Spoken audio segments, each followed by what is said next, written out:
Let me thank everybody for joining us this evening. My name is LG Sims, and I have the honor and privilege of being the state senator of the 17th District. And I'd like to welcome everybody to the fourth and final election forum for 2020. Tonight's event is the fair tax, lifting the burden on the middle class and those struggling to get there. You know, as I go across my district, I hear from a lot of people about this topic. So we wanted to have this conversation tonight with three tremendous experts in this area who are well versed on this topic. We're going to have a very candid discussion this evening. But toward tonight, the end of tonight's conversation, you'll have those who are participating will have the opportunity to ask questions of our panelists. So make sure that we will open the chat at that time. So have your questions ready. You know, as I mentioned, we have three amazing panelists who I've had the opportunity to work with over the last number of years, and who have a passion for the areas where they work. First, we have Graciela Guzman, who's the campaign director of the Healthy Illinois campaign, which is working to make quality, affordable health care available to all in Illinois. Graciela considers herself to be a patient advocate at heart. She's a passionate advocate for increasing access to health care. Previously, she served as the coalition manager of Protect Our Care Illinois. Our first speaker, Graciela Guzman. Thanks for joining us. Next, we have Sam Tuttle. Sam is the community director for Vote Yes for Fair Tax. Sam has spent her career working for social change, especially on behalf of those who experience poverty and injustice. She is an attorney at the Danu Center for Strategic Advocacy and previously served and worked for the Heartland Alliance and the Shriver Center on Poverty Law. So welcome, Sam, tonight to the conversation. Next, we have Bridget Leahy. She is Planned Parenthood of Illinois Action's Senior Director of Public Policy. Bridget has been with Planned Parenthood since 1993 and has worked on a number of successful initiatives, most recently passing the Reproductive Health Act. Welcome, Bridget. Again, you know, this is a conversation and a topic that I have been involved in for many, many years.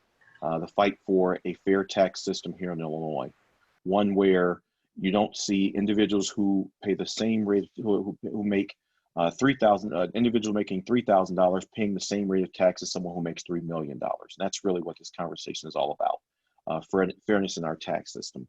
So last year, I co-sponsored legislation to put this constitutional amendment to change how Illinois taxes income on the ballot for the 2020 election. The constitutional amendment changes the state constitution to eliminate the requirement that Illinois tax income at a single flat rate and allows it to use a graduated tax rate that will have individuals with higher incomes pay a higher rate and individuals with lower income paying a lower rate. The amendment is on the ballot because the current flat tax doesn't meet the needs of the state of Illinois. And even more importantly, the flat tax rate isn't fair to taxpayers. So as I mentioned earlier, an individual currently making $3,000 pays the same rate of tax as someone who makes $3 million. That is just patently unfair. First, my first question goes to Graciela. Graciela, why doesn't the current flat tax meet the needs of our state budget? Sure. Hi, everyone, and good evening. Thank you for joining us. At the end of the day, we're fighting for a fair tax for two main reasons, right? Our Constitution literally has unfairness written into it. When we mandate a flat tax, that really means that the burden of funding priorities in our state rests on lower class and middle class families across our state that are already struggling. That's one piece. And on top of that, we know that so many of the funding priorities of things that my community is calling for, healthcare, jobs, infrastructure, aren't being met just because that funding isn't adequate enough. So just a couple of the reasons that we'll continue elaborating upon, right, this flat tax is just unfair for our communities and so many members of our communities across Illinois. Thank you, Graciela. You know, let's build on that discussion a little bit. Sam, what do you think? You know, Graciela mentioned a number of issues. Why do you think the tax system, the current income tax system, is unfair? So I think it's unfair for a number of reasons.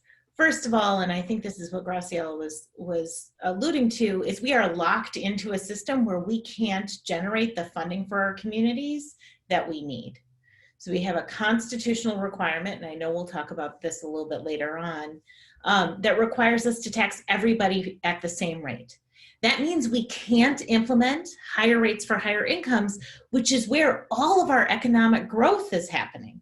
We aren't able to invest that then in our communities. And we've seen that for years and years. I certainly have worked in human services for the past decade, and we saw the crunch there because we weren't able to make those investments because our income tax system, which really is the workhorse of our tax system, it's the thing that kind of keeps us moving forward, is broken and can't be modernized.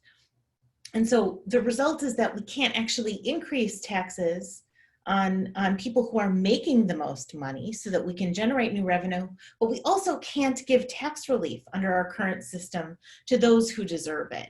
And the result is that we aren't able to get what we need for our communities or serve low and middle income families the way we ought to in this state. Those are great points, Sam. And part of the reason why we're having this discussion tonight. But let me move to Bridget for a second. Bridget, you and I have worked on a number of different initiatives over the years, but this doesn't seem like one that Planned Parenthood would be involved in. Why is Planned Parenthood interested in this issue? So when I first started those many years ago at Planned Parenthood, we really focused straight out on the straight reproductive rights issues, right? And basic reproductive health care, making sure there's funding for health care, making sure that people's rights are respected under the law. But as time has progressed, what we've come to realize is that, first of all, what Sam mentioned, that the state is unable to keep up with costs. Healthcare increases in cost every year. And in order to make sure that people who have lower incomes, whose insurance isn't adequate or may not be able to afford insurance at all, they need to have access to basic health care. And it is part of Planned Parenthood's mission to make sure that people have access to that care. So if we see in the state budget that every year the money is stagnating or actually being cut, because the state used to fund family planning services, which are your basic like annual well woman visit, birth control, pap test kind of stuff. That money used to be more from the state of Illinois, but the state is having trouble meeting the need. And the healthcare costs alone, let alone all the other things that we do to invest in communities, has become an increasing challenge for the state to keep up. The second thing is that we are more and more committed at Planned Parenthood to recognizing that the needs of the patients who are served at Planned Parenthood health centers go beyond their immediate need for reproductive health care that they get in our health center. These are families who are struggling not just to access health care, but they also have trouble accessing housing. They have trouble meeting the rent. They have trouble making sure that the grocery basket is full. They have difficulty with childcare. And a lot of them, they qualify for programs like Medicaid or other programs, and they're relying on multiple programs to make ends meet and to meet the needs of their families. And those programs need support. And the patients across Illinois, these are average working people who are just trying to make ends meet, and they need help to make those ends meet. And that's where we're seeing that the system is unfair. These folks who are just basic working people trying to make it through, they're paying a heavier burden of the tax load than the wealthiest of us in this state. Absolutely. And if anybody who spends any time watching television over the last several weeks has seen the influx of ads about what this constitutional amendment does, but what it also doesn't do. Sam, could talk through with me for a minute, because if the system is unfair and it doesn't work, we need to fix it. So how do we fix it? But also, why are we proposing a constitutional amendment? Can't the General Assembly just pass a law to change the system? Why do we have to have a constitutional amendment to do this? So I'm going to start with the second question first, and it's because we have language in our current Constitution and have for 50 years that requires this flat tax. So it essentially prohibits us from having higher rates for higher incomes, lower rates for lower incomes, and using our income tax system to both generate the revenue we need and base it on ability to pay. And so we need to change the Constitution to allow us to implement a tax system that's more fair. And so what we're asking folks to do and what we're looking at is to vote on November 3rd to change our Constitution to allow for that modernized tax system for one with higher rates for higher incomes, lower rates for lower incomes. And I say that language over and over again because you're going to see it on the ballot, the higher rates for higher incomes. But then also know that at the same time, Senator Sims and the General Assembly also passed legislation that tells us what the rates are going to be. And so we do know that anyone under $250,000 is going to get a tax cut, and only those over $250,000 are going to see a tax increase. We already know that. And so when we're talking about a constitutional amendment, it's that first piece. Let's clear the way for the sort of tax system that we want. And the second piece will become a reality January 1, 2021. Wait a minute, Sam. So you just told me that the General Assembly just can't change the rates the way that they want just because there's a majority in the General Assembly. Is that right? That's correct. They can okay. only pass single rates. So it's a I guess it sounds basic, but it is a bit of civics. The state's constitution is, we cannot do this. The General Assembly cannot do this on its own. The people have to help us with this. So the issues that we're trying to get to and the solutions we're trying to get to, we need people to help. Need the people to help to address those issues. So, Bridget, let's talk through because we've talked quite a bit. You mentioned in your earlier comments about the unfairness and the lack of access that the current system causes for working class and the working poor. So talk through how you think this system will be fair for people across the state. Thank you, Senator. First of all, I want to piggyback off of something Sam said, which was we have had this system for 50 years. I was 3 years old when our Constitution was ratified. And I'm keenly aware, and my setup kind of got screwed up because I couldn't log on my computer, but I was wanting to do this forum on this constitutional amendment from the desk where my mother sat as a delegate in the Constitutional Convention. And she was one of the delegates who helped form our current Constitution in the state of Illinois. Things were really different back then. I mean, imagine 50 years ago how different things were. Just look at technology. Just look at how we had a different economic system that was based on things like you could get a high school education and go and work in the steel mill where my mom represented in the south side of Chicago, workers, union workers, etc. We have seen now, 50 years later, wage stagnation for our working people in this country, the lower income people, middle class people. Those families have been facing wage stagnation. They have been facing challenges of making ends meet. When I was a kid, it was not normal to have a mom who ran to be a delegate in the Constitutional Convention and who was an attorney. My mother was unusual. At that time, usually women stayed home and took care of children. Now, to be a middle-class family, you have to have 2 incomes if you are going to be able to pay that mortgage, pay your car payment, and be able to have food on the table for your children. Our economic structure has changed. What has not changed is our income tax structure. And it is burdening the people who can least afford to pay the costs. At the same time that our economy has changed, the wealthiest continue to become richer and richer.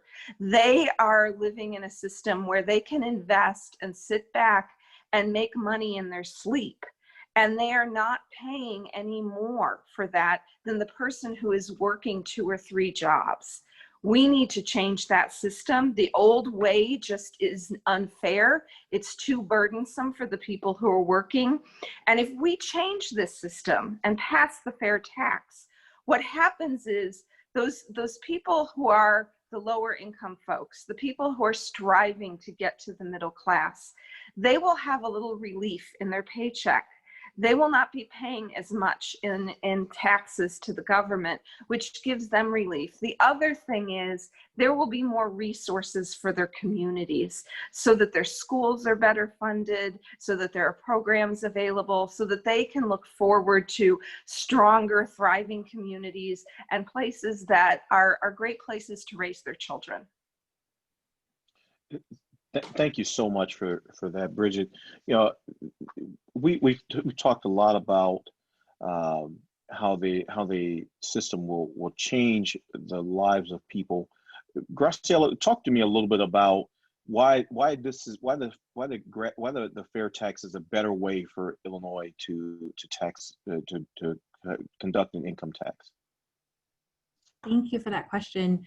I think thinking to what grounds Bridget, I'm reminded by what grounds me in the fight for the fair tax. And so at Healthy Illinois, we've obviously been very deeply invested in figuring out how we can be a part of the solution for healthcare for everyone in the state for many, many years. And the pandemic for us really was a game changer. It put us in direct service and meeting community need in a different way. When community members call you and they say, if I can't find a way to put food on the table today, my family will not eat.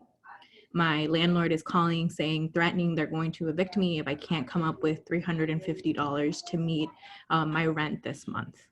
Families that are starting to call us to say, the fall snapped early. We don't have coats, we don't have scarves, we don't have hats, we don't have jobs. What are we going to do? Right. And I think for me, when I think about the fair tax and why I know it's a good decision for my community and for Illinois, it's because it's rooted in the fact that it's a win-win. It's a win in the sense that it's like tax relief for the people across our state that really need it the most, right? Middle class, lower income class folks that have historically been struggling for a long time. And that looks like in a variety of ways, right? When you've been pushed down because services have been cut in your neighborhood historically, that doesn't change the fact that you had need. It may change the hours that you can go. It may change the staff person that's going to be able to greet you, if they're going to be able to greet you at all. It may change whether that location is there for you, but it doesn't change your need, right? And that's what my community calls for. So that importance of that tax relief is huge. The investments piece is huge. And I say that I'm thinking about my goddaughter. She's 5, and so many of her friends that their families are having to consider, can we continue to live in the state of Illinois? Is this going to permanently be our home? Will her daycare class continue to be her friends for the remainder of her life? Because opportunity is dictated by the opportunity that is available for their families, right? And that's extremely real. And we have an opportunity to be able to secure and grant not just funding fairness for the priorities that allow families to have the stability, dignity, honor that they deserve to live their lives with completely, but also the day-to-day needs that allow them to not be struggling, to not have to call people like me to say, can you help me eat today? Can you help me be warm today? Can you help me have a home today, right? And I think that really grounds the fact that this is urgent.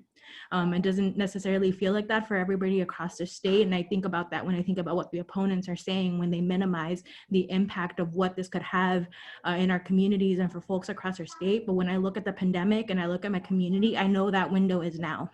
So there's just a couple of thoughts. And Graciela, those were the thoughts that you shared.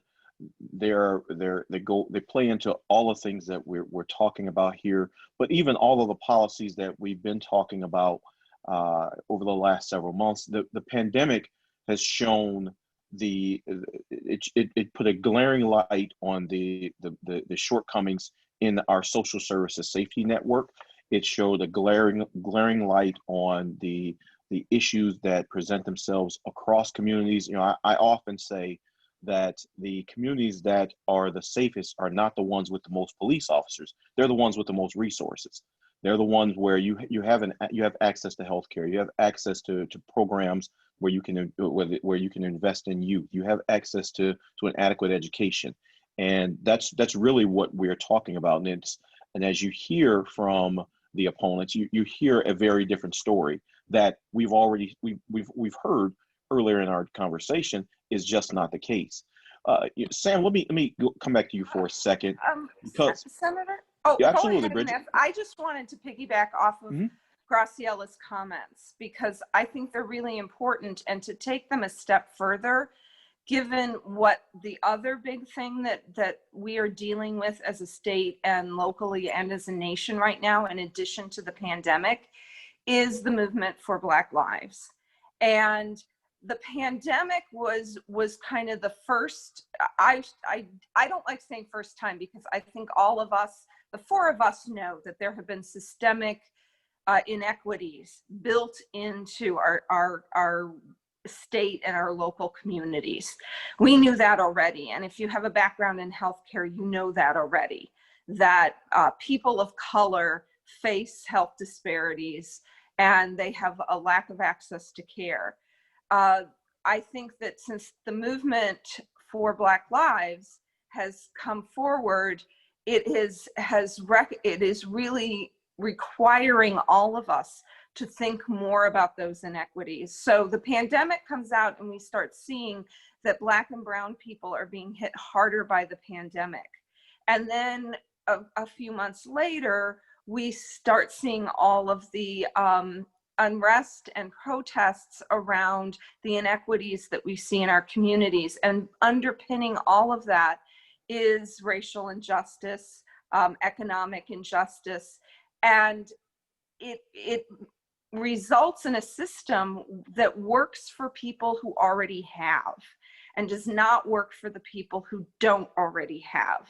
And in our country, people of color have not had like white people have had. And so you see this particularly in healthcare.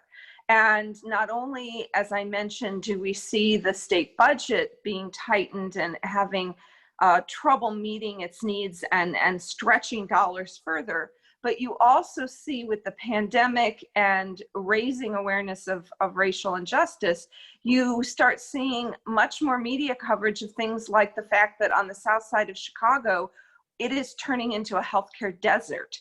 There are safety net hospitals that cannot survive.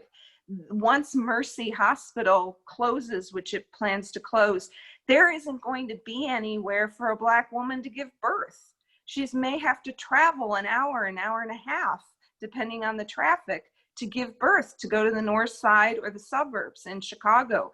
That is unconscionable, and we need to correct it. And one of the ways we correct it is to make sure we're putting our resources into communities that really need it. And no community should lack the infrastructure so that people can have access to basic health care. Bridget, thank you for chiming in and saying that.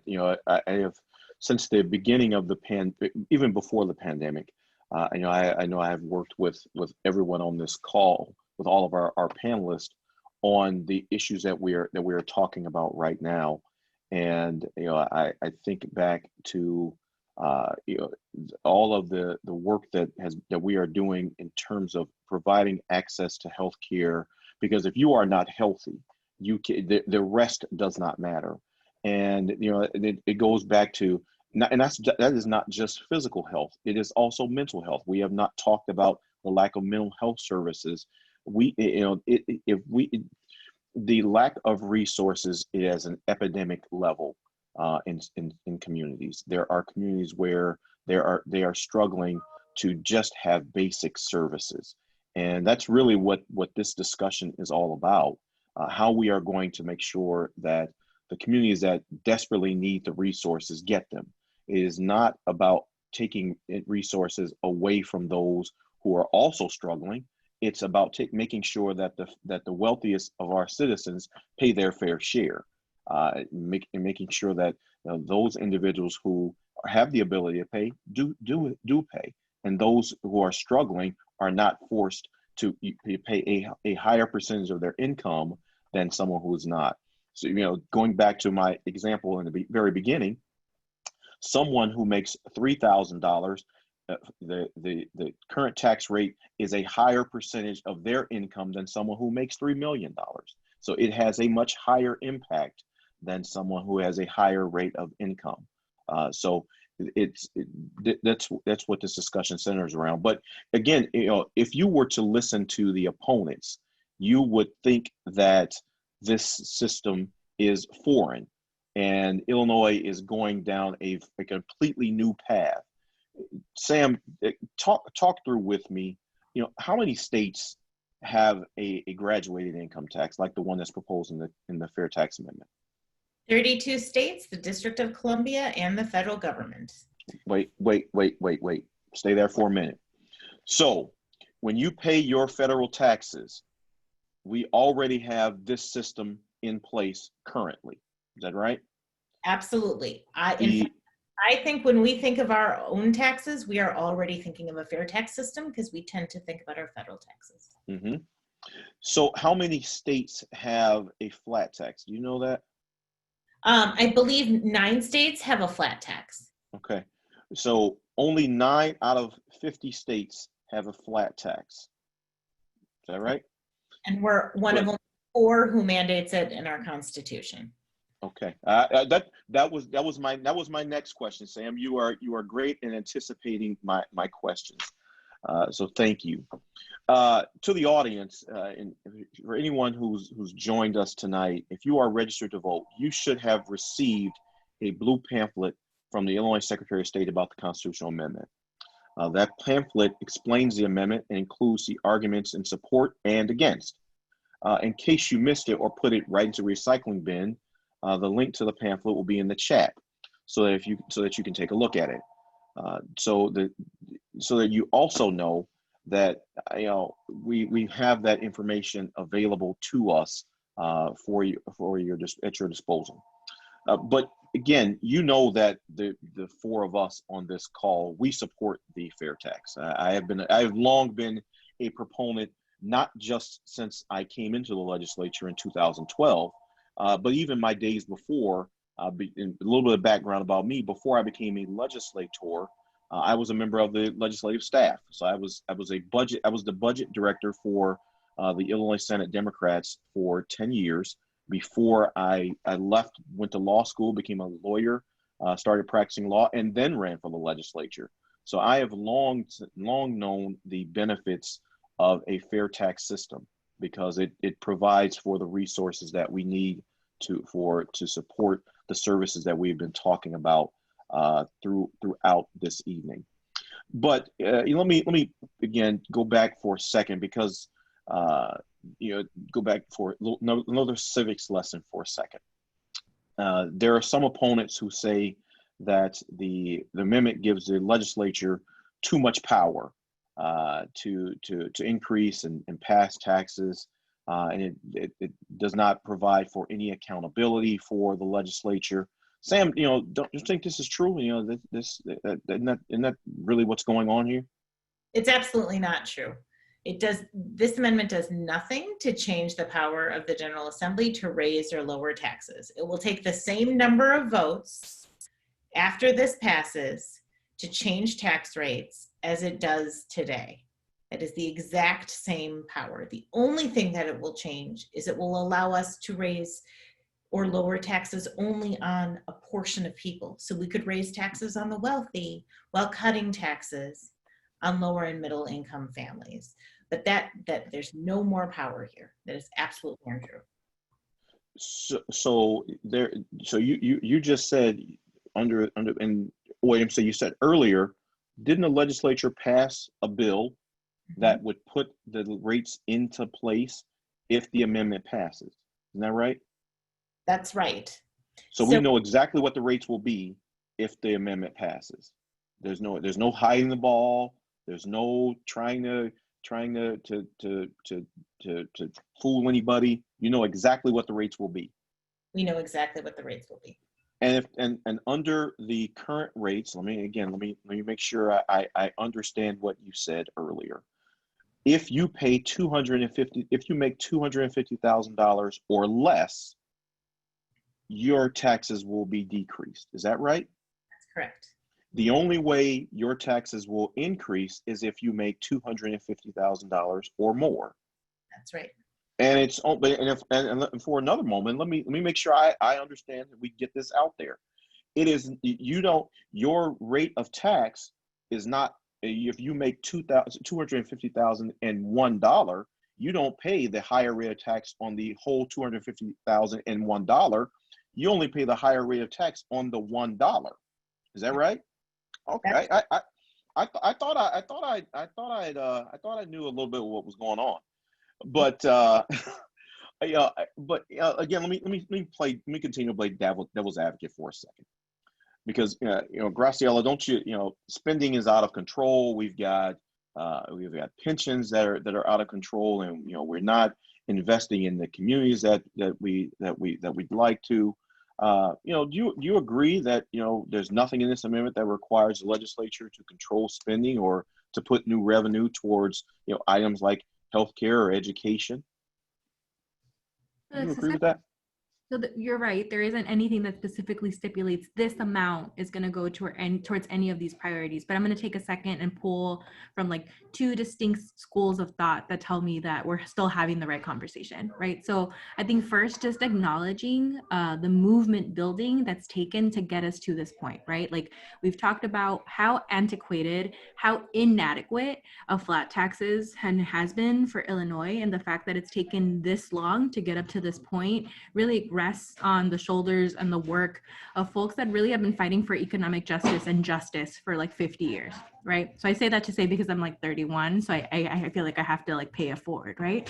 But like that being said, what that movement building shows us is that we have such a crucial opportunity, right? And I marry that with what communities in my present are telling me.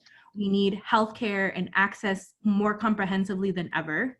We need jobs for as many people as we can get them.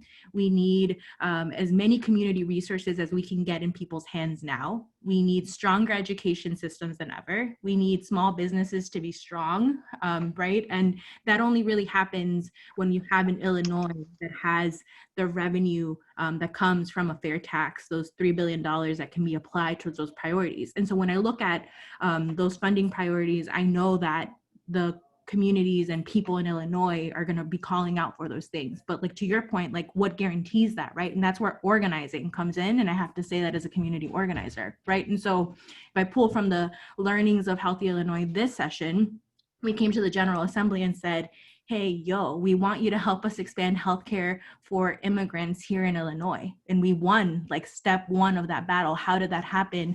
From dedicated organizing, listening to our communities, lifting up needs, working with allies. And I think that that's the lesson of the fair tax, that as communities that are constantly seeing what our needs are, what we need to clamor for, we have the power and the ability to work in concert with our General Assembly to do the right thing, that we can organize these priorities and that we can hold our accountable.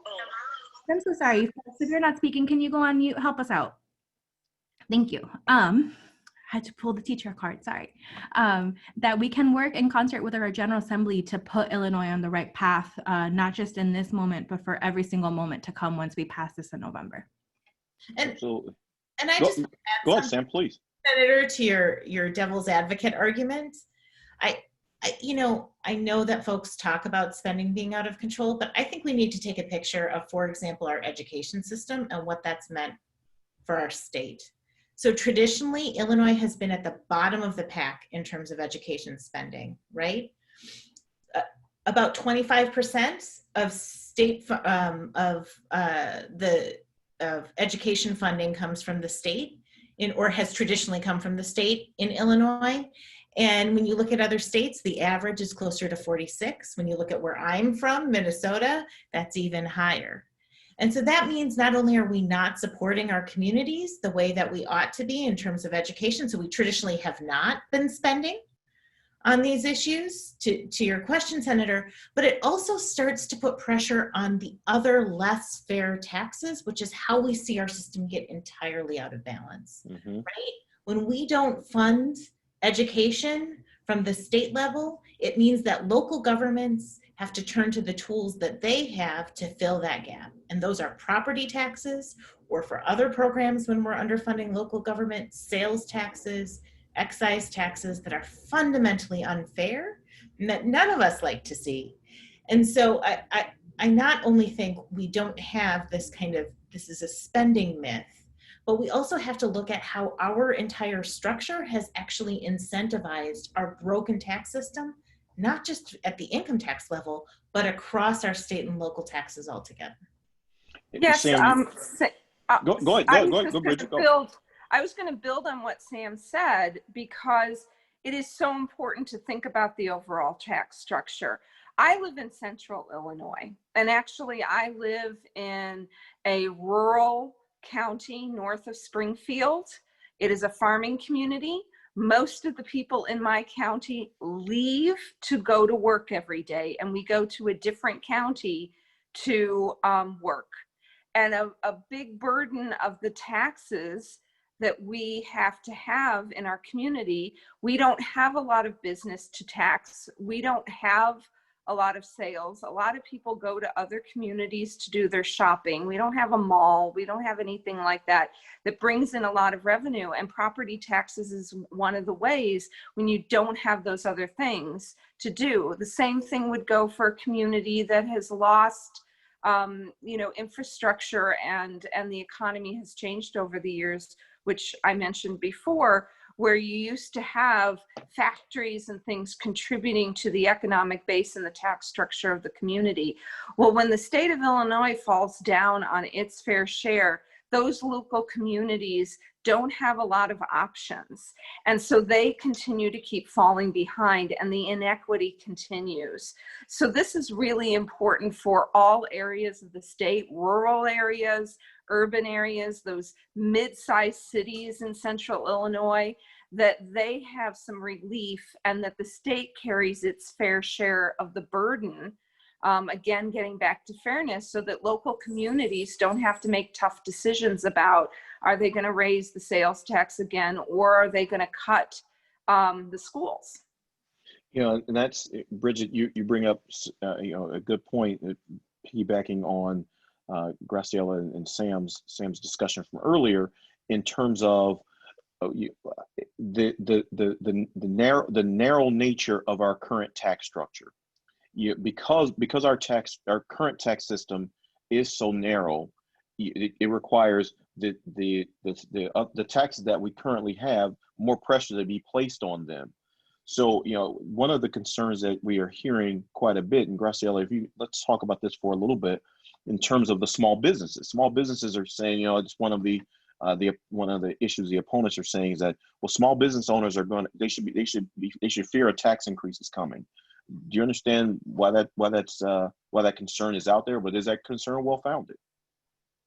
Sure. So I think I'm going to take the similar frame as Sam, to just be like, myth bust. No, not true. Right? So I think our opponents love to use the argument like, oh yeah, if you pass a fair tax, rich people will leave, businesses will leave, right? And I think, again, to Sam's point earlier, if we scan the United States and look at the majority of states, that's not the relationship that we see when states pass a fair tax. And then what does that impact for small businesses and businesses at large? So taking a quick example from small businesses that we've been chatting with across this fight, they say to us, we want a stable, educated workforce. We want a workforce that is able to have everything that they need to be happy, healthy, and thriving. And we want to be a part of that ecosystem in our state where we can build people up, where we can provide personal development, where we can provide opportunities to entrepreneurship.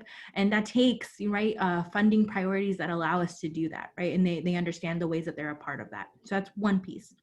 The second piece about like how does this work for small businesses in particular, we talked a lot about that 250,000 figure, and that applies in the small business case as well. For small businesses, that 250,000 is a margin of profit in order for the fair tax to be applied to them, right? So the things like the investments that our businesses are making towards like securing opportunity for their businesses, right, apply.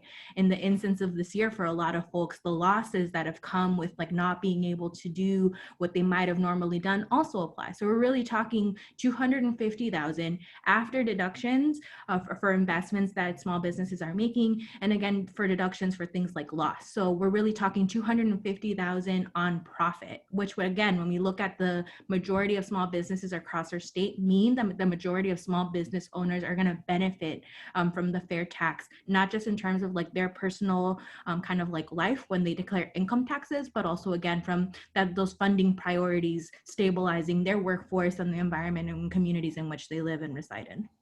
So Graciela, you're telling me that this small business owners are going to be okay. They're not, their taxes aren't going to go up if on the first dollar of profit, but it's going to wait until there's $250,000 of profit. So if there is a loss for a small business owner, they won't see an increase in their taxes. The only time they're going to see their taxes go up is if their profit is over $250,001. $250,001. Is that right? You got it, Senator. You got it. I think you get it. Okay. I want to make sure I'm clear and our audience is clear. But again, continuing with my role as devil's advocate in this moment, Sam, is this really the right time to for this amendment? We're in the midst of the pandemic, and we see that individuals are struggling in this moment, and there are a lot of challenges that families are facing. Is this really the right time for this amendment? Couldn't we just put this off for a year and rebuild our economy and after we get out of the pandemic, on the other side of the pandemic? Sam, I think you're muted. Excuse me, absolutely not. I don't think the families of Illinois who are struggling in this pandemic should have to wait for tax fairness or for fair funding. They just shouldn't have to wait. This is the sort of thing that will help the folks who are most impacted by the pandemic, because it will provide tax relief for those of us who have incomes that go down, and it will give us the funds to build communities so we can respond to things like the pandemic in an effective way. And so I do feel like when all of us are looking at kind of a situation that we're not accustomed to, that is frightening and that is tragic, change can feel difficult, but this is actually the moment for change, because this is the time that people will benefit the most from the sort of fairness and structural change that the fair tax will provide. Okay, let me make sure that I remind the individuals, have everybody to drop their questions into the chat. So if you have questions, please drop them in the chat. Because we certainly would like for our panelists, as you can see, are very informed panelists, to be able to answer your questions also. But while we wait for those additional questions to come in, I've got a couple of others that I'd like to ask our panelists and maybe clear up a couple more points of confusion. Graciela, I have heard this concern raised on a couple of occasions, that the fair tax will tax retirement income. Is that the case? Man, you're doing a great job doing devil's advocate, because our opponents are going all around the state, leaning on a tool which is just a flat out lie. There's nothing in the fair tax that changes the fact that Illinois cannot tax retirement income, that the fair tax doesn't change that. And when we actually have taken the time to chat with seniors across our state, they say passing a fair tax in this moment is important for a couple of reasons. One, for protecting retirement income, right? Like a stronger state that's able to provide resources for our people, things like home health care, meals at home, the folks that are actually taking care of us, the essential workers that are taking care of us, doing our due diligence to take care of them is really, really important. That's one piece. Seniors that through Healthy Illinois that have participated in phone banking say it's time to do our fair share. Like, we owe it to the next generation to make sure that Illinois is like stronger than ever, that our communities have the resources that we have had access to, or that we would have wished we would have had more of. And so just to myth bust this again, in case folks are confused about this, no, there's nothing in the fair tax that says that there will be changes to the fact that Illinois cannot and does not tax retirement income. Okay. So Sam, and I think you've cleared this up for us, but can you make sure you answer it again for me? So who won't pay any more under the fair tax amendment? Anyone making under $250,000 a year. So how many taxpayers is that, you know? So about 97, I will say, because the world has changed a little bit in 2020, I don't want to promise a perfect number, but about 97% of Illinoisans will see a tax cut or no change in their income taxes. So roughly more than 9 out of 10 taxpayers will not see an increase in their taxes, but will actually see their taxes stay the same or decrease. That's right. More than 9 out of 10 taxpayers. Okay. Again, I want to make sure I understand. But how does it, Sam? How does it affect married couples filing together? What's the income cutoff there? So there are two separate, and I have to apologize, I don't have the rates memorized myself, but there is a separate single filers and joint filers. And so, I think that's in some of the Secretary of State stuff, but we absolutely can point people in the right direction in a follow-up. Okay. Bridget, so as we get on the other side of the amendment, the amendments is fully operational. What will be the benefit, or what will be the impact to the state's revenue picture if the fair tax is passed? And Bridget, I think you're muted. There has to be some time in the course of the evening that I forget to unmute. So we're talking about $3 billion for the state of Illinois, and that is 3 billion with a B, not million, B billion, which is a nice chunk of money that can go a long way towards funding things that we all, I think, agree need, communities need. Funding for schools, funding for healthcare, funding for community programs that benefit our seniors, that benefit mental health services, all of those kinds of community supports that we need, especially in this time of pandemic. And if we don't get this additional funding, I want to go back to that 97% that Sam talked about, and that you said, more than 9 in 10 taxpayers, that things will continue the way they have been. And it will become more and more difficult for the state to meet people's needs. And then what we're faced with, if we do not have the opportunity to do a fair tax, then we're faced with raising taxes on everyone. And that just really isn't fair to do that to the people who are least able to afford it. That is why we're moving towards the fair tax. When people are scared, and the question you posed about, who's paying more? My business is going to be paying more, whatever. Eventually, we're all going to be paying more if we do not change this system. And we have to bring in the funding. So this is a huge win on both sides. It's a win for 97% of taxpayers in Illinois, and it's a win for all of us in our communities who need services and programs. Let's stay there for Bridget. Let's stay there for a minute, because as we talked about the fact that 97% of taxpayers will see the same rate of tax or tax decrease. So, and Sam, I'm going to ask you to chime in here a little bit. Also, the individuals who are funding the opposition to the fair tax, the majority of those individuals are made up in that 3%. Is that right? That's my understanding. it's the wealthiest Illinoisans are the ones who are funding the opposition to the change in the tax structure, because it sounds to me, and again, this is me editorializing, not the panelists. It sounds to me as though they are protecting their own interest.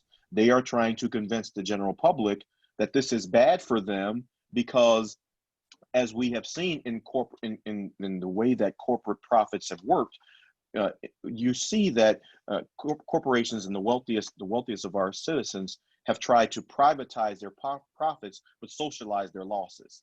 So they push their losses off to everybody while they make sure they keep the profits for themselves. So the wealthiest of our citizens have tried to stop this, because they know that if this goes through, they will be the ones who are paying more. They will be paying their fair share, which is why it's a fair tax. But if they do not pay their fair share, then the 97% of individuals who will benefit under the plan will be asked to pay more. So that again, that is my editorial moment, not necessarily that of the panelists. And as I mentioned at the outset, we were anxiously awaiting your questions.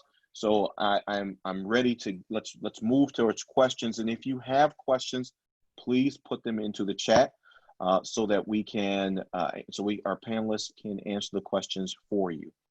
We do have a couple questions in the chat. First, the first question is if we can amend the Constitution related to the tax. Why can't we amend the Constitution related to pensions? I'll take that, and Graciela, Bridget, if you want to chime in. I think there are kind of 2 points here. People have very different opinions about our pension system. I think what's important to remember here is, first of all, this, if the pension question is not on the ballot, the fair tax question is.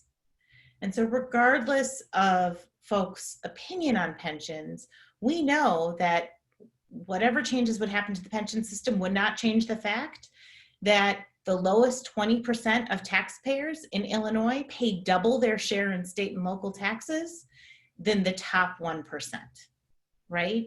And so I understand that there's a lot of concern with pensions, and I've talked to people with opinions across both sides, but I don't want it to get confused with this issue. This is the issue that's on the ballot in this election, not the pension issue that could come to the ballot at some point if folks put it on there, but that fundamentally the fairness that we're talking about is really important and is not related to that pension question. I think the other thing is I know many people really do care about that pension question, and my fine leader John Bowman always says to me, if we believe we have 2 problems, right, it doesn't make sense to wait to fix one. So think about, you have a house, and I have a leaky roof, and I have a broken dishwasher, which I currently do, right? I'm not gonna wait to fix my dishwasher until I also have enough money to fix my roof, right? I'm gonna fix what I can today. And so when I was talking about how the people of Illinois, they shouldn't have to wait for tax fairness, this is the sort of thing we're talking about. We can bring fairness to Illinois, and then many of the other issues that many of us care about, those are also things we need to work on, but we can't stop our progress on the fair tax because there are other issues that the state also faces. Absolutely. Bridget, Graciela, do you want to answer that or take that question also? Okay. Sam did such an amazing job. I think we're good. Here we have another question. I get a lot of concern from farmers who say they will be asked to pay more. Respond to that. Whoever would like to take that one. I can take it again. Okay. So my understanding is this is what Graciela was talking about with small businesses. Many family farms operate like small businesses. They're S corporations or LLCs.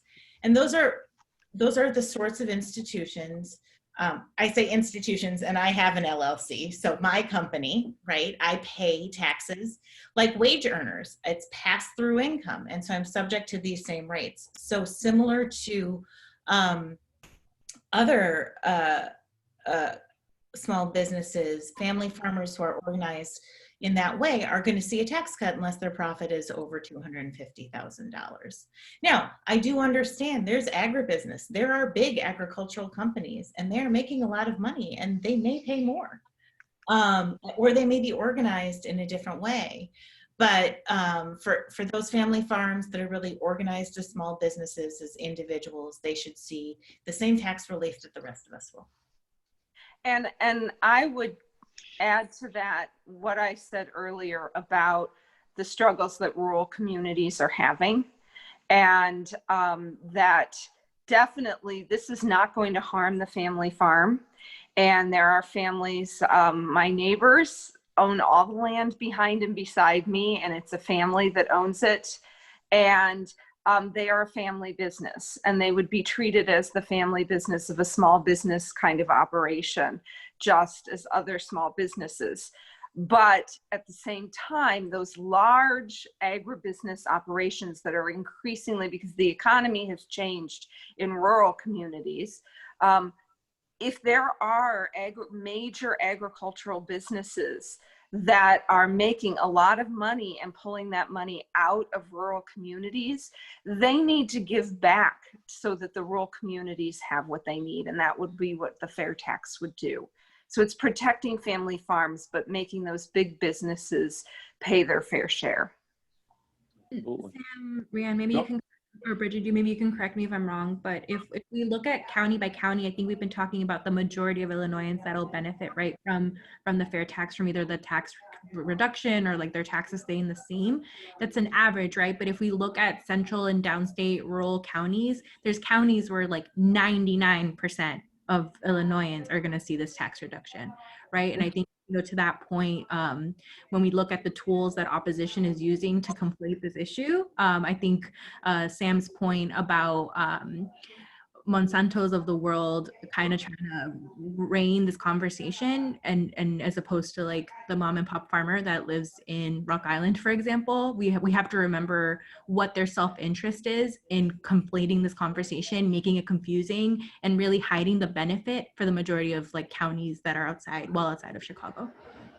In Graciela, again, that's the point to my editorial comment earlier, that it's in the wealthiest, those wealthy 3% of the population. It's in their self-interest to confuse this issue and make everybody believe that their taxes will go up, and that is just not what the reality shows from the proposal. I've got another question. Here it says, I think you're wrong that the pension reform is not related to the need to raise more income while reducing the cost. We also need to control costs in a major way. Anybody want to take that one? I mean, we can agree to disagree on the relationship. I just think that the fair tax is not fundamentally about one single thing. It's about changing our system to be a fairer system. And so many people agree with Ms. Hirsch that pensions are a fundamental thing that we need to change. And I certainly, and as the senator knows, because I'm sure I used to have budget conversations with him, there are many things I want within the state budget as a person and as an advocate. But fundamentally, whether or not we change the pension system, the fair tax is good for Illinois. Whether or not that system is there, it might, whatever we do with our budget decisions might change the kind of investments that we make, or the kind of way we think about our budget overall, but it won't change the fact that with or without a pension crisis, we would still have a structural deficit. We'd still have a problem with our revenue system, with or without the kind of challenges that we face. We'd still have a system where the lowest income workers are paying a higher percentage of their income in state and local taxes than everybody else. And that just ought to change. And I want to get back to the fairness name in the fair tax. We've talked a lot about, funding for community resources, and obviously the person asking the question is concerned about the state budget and too much spending. But on the other side of that is where we started our conversation, and where Planned Parenthood has come to the conversation, understanding that definitely there's a need for resources for healthcare, but the thing that really drives us is hearing the needs of the patients who walk into Planned Parenthood health centers, and knowing that those folks are trying to make ends meet and they are paying a disproportionate share of their income. When you are paying a certain amount of rent and you need a certain amount for utilities and you have to put gas in the car, etc., the portion of your income that pays for the taxes is a bigger hit on you than somebody who is making $1 million a year. The proportion of money that they have available to them to pay for their housing and for other basic needs is much greater, and they have more flexibility in their budgets. But the people who are walking into a Planned Parenthood health center, they don't have that flexibility. I don't know, many of you may have heard, the majority of families in this country are just one small emergency. And I'm not talking a huge thousands of dollars health emergency. I'm talking about an unexpected need to go to and get, I don't know, you break your arm or something. Nothing that we would think, like people think, oh God, cancer, and you're going to declare bankruptcy. For some families, it is a flat tire or it is one emergency room visit, and their whole budget is blown and they can spiral downwards. And if there is a way for us to make the tax system fairer to help those families, we should be doing that, putting aside all the other things we're talking about. This is about making sure that the tax system is fair for those low-income families, those people who are struggling to get by. And if we can give them relief, we need to give them relief. And Bridget, that again goes back to the discussion we have been having today. This is, and Sam, you mentioned this. This is Illinois does not have a spending problem as much as it has a revenue problem. We are trying to operate a 2020 economy with a 1970 tax structure. And that is really where we are. You think about how Illinois gains its revenue. Think about it as a funnel.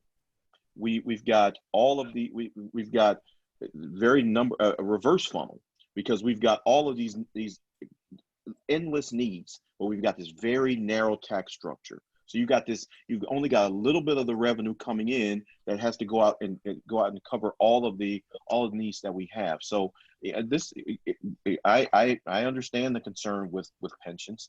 It is something that I've worked on for years. But what we have, this is not an issue of our spending priorities. It is an issue of having a tax structure that just does not work. Let me go to our next question. I did hear that no one will pay more. Won't it be easier to sell this proposal if the taxes were to go down on the lower income families? And then adding to my previous comment, I'm not for or against the tax proposal per se. Who wants to take that question? How this will impact lower income families and their taxes? I can take that. I mean, we know that for, families at the lowest end, the tax rate's going to be lower, 4.75%. We know that everybody under $250,000 will get a tax cut. And so, that's the lowest income families. And we know that it goes up, right, on the sliding scale from there, as the senator talks about. For the most part, and I think we maybe have been doing a little bit of our wonk speak when we say pay the same or get a tax cut, but let's be clear, everybody under $250,000 will get a tax cut, period. So Sam, you just mentioned this.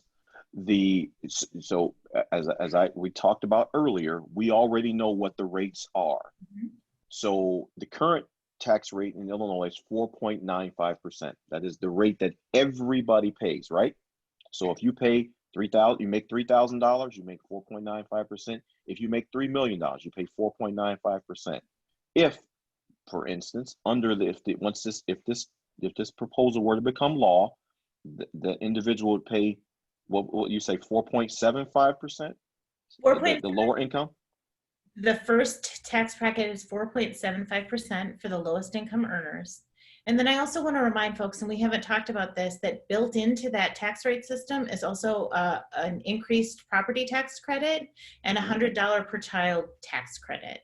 So we have these kind of scaling down of our tax rates for lower income families, plus we have these tax credits to add added relief. So again, there is quite a bit of chatter out there that this is going to raise rates on those who can least afford it. That is just not the case. You know, as you mentioned, the first tax bracket is at 4.75%. That is less than the current tax bracket the tax rate that same individual paid. And same individual will pay 4.95% under this proposal. A lower income individual will pay 4.75%. So again, the reality does not match the rhetoric. The rhetoric would have you believe that everyone will pay more, and that is just not the case. 97% of taxpayers will pay the same rate, or they'll pay less. They'll get a tax cut. So let's be very, very clear about that. I'd like to remind our viewers that we are accepting questions for the panel. If you have any additional questions, please put them in the chat. I think we have answered all the questions that have been dropped in the chat. But I will, if there are no more, going once, more questions going twice, more questions going a third time, I will certainly like to thank our panelists for being so open and transparent and informative this evening. We, as I said to you at the outset, we had an amazing panel who were well versed on this issue, but on others, and the impact that the fair tax will have on the communities that we all live in and serve. So I want to thank our panelists for their candor today, the information that they've shared with us. It was very helpful to me, and I hope it was helpful to you. To our audience and our guests, thank you for joining us tonight. Again, it was a pleasure to be here with you, to have this conversation.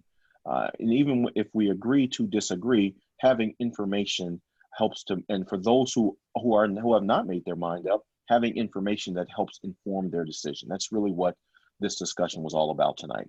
Having the information that will help inform the decisions for those who don't know what's going on, and even for those who think they have made up their minds, giving them additional information that will help them make a decision based on information that is accurate, as opposed to information that is just purely rhetoric. So I would also like to encourage you to talk to your friends and family about the fair tax and what you heard here today, and why it's so important that we pass the fair tax for all of Illinois. You can get more information on the fair tax at yesforfairtax.org.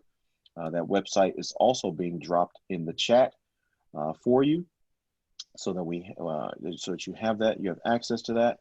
But most importantly, please, please, please, please, please, make sure that you are registered to vote, and also, in fact, go out and vote in the 2020 general election.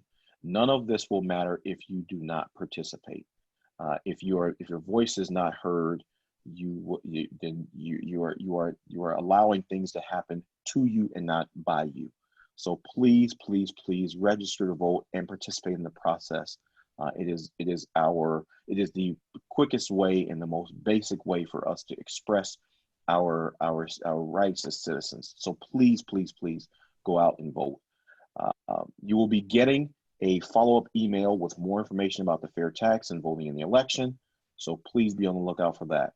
So again, I want to thank everyone for taking time out of your very, very busy schedules to be with us tonight and sharing in this and participating in this discussion. So thank you so much, and everyone have a great evening.